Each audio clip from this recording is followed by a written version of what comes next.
Hyvä suoja heittää. Oi! Sininen on lähempänä, mutta mä tarkistan.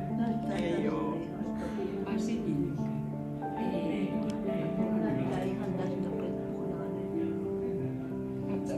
Ylhäältä sen näkee niinku parhaiten. Sininen on lähempänä, punainen jatkaa. Joo. Oi voi sentään kun mennään ohi. Hyvä vielä käydä.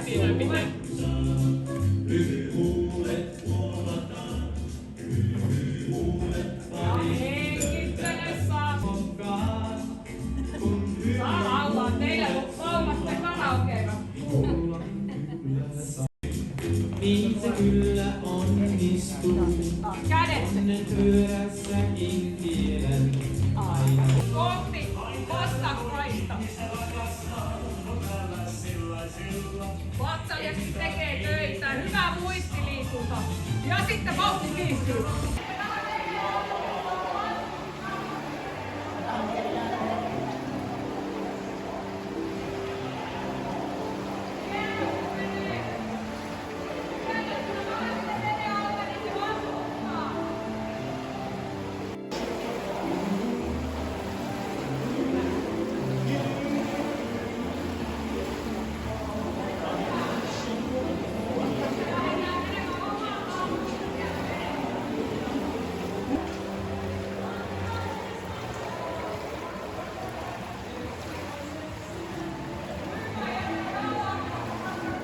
Viimein valmistun toivottavasti joulukuuhun mennessä.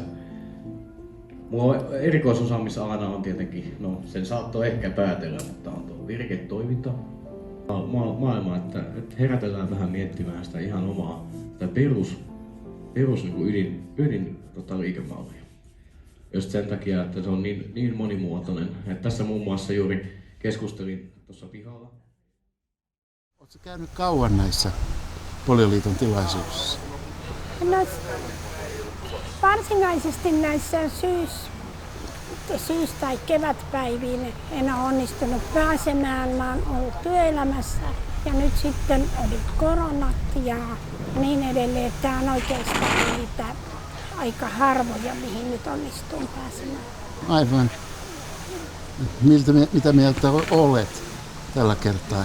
Mä olen kyllä ihan positiivisesti yllättynyt tästä, että ensinnäkin tämä paikka on aivan uskomattoman hieno ja niin tämä rakennus kuin myös toi luonto tässä ympärillä. Aivan. Ja on tietysti mukava ollut tavata ihmisiä sellaisia, joita on joskus kohdannut ihan sattumalta.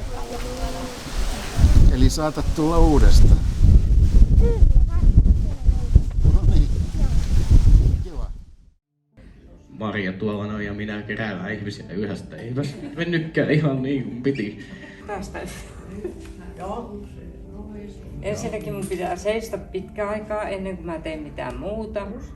Muuten menee Siinä kevennetään sitä nousemista. Eli avustaja on mukana ja ottaa sieltä isosta U-alueesta kiinni ja keventää. Tämä, että mennään sillä hänen tahdon. Hän määrittelee, mitä tehdään, hän määrittelee sen tahdin. Joo. Kotona sänkyssä. Tässä juuri niin kuin esimerkiksi avustaja ottaa avustajan jalkojen kanssa. Joo, hän haluaa itse nostaa nämä käytännössä. Hän pystyy nostamaan ne itse silloin, kun tuossa on se kaide, niin hän saa toisen jalan kanssa heitetty toisen jalan.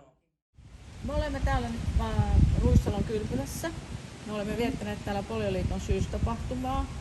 Mikä sinun mielestäsi on tämmöisen valtakunnallisen poliotapaamisen merkitys? Tämä on erittäin tärkeä vertaistapahtuma koko ryhmälle. Nähdään, että meitä on ympäri Suomea, eli kokoonnutaan. Kaikki voimavarojen mukaan lähtee tänne mukaan lähtee. Ja kuitenkin täällä on niinku semmoinen tunnelma, mukava, ei ole mitään niinku pakko osallistua ohjelmaan, jokainen oman kykynsä mukaan osallistuu ja meillä on kuitenkin järjestetty tänne hyvin paljon erilaista ohjelmaa. Ja puita omintuviin, siellä helsi aina on, sen tavoitan, jos haluan.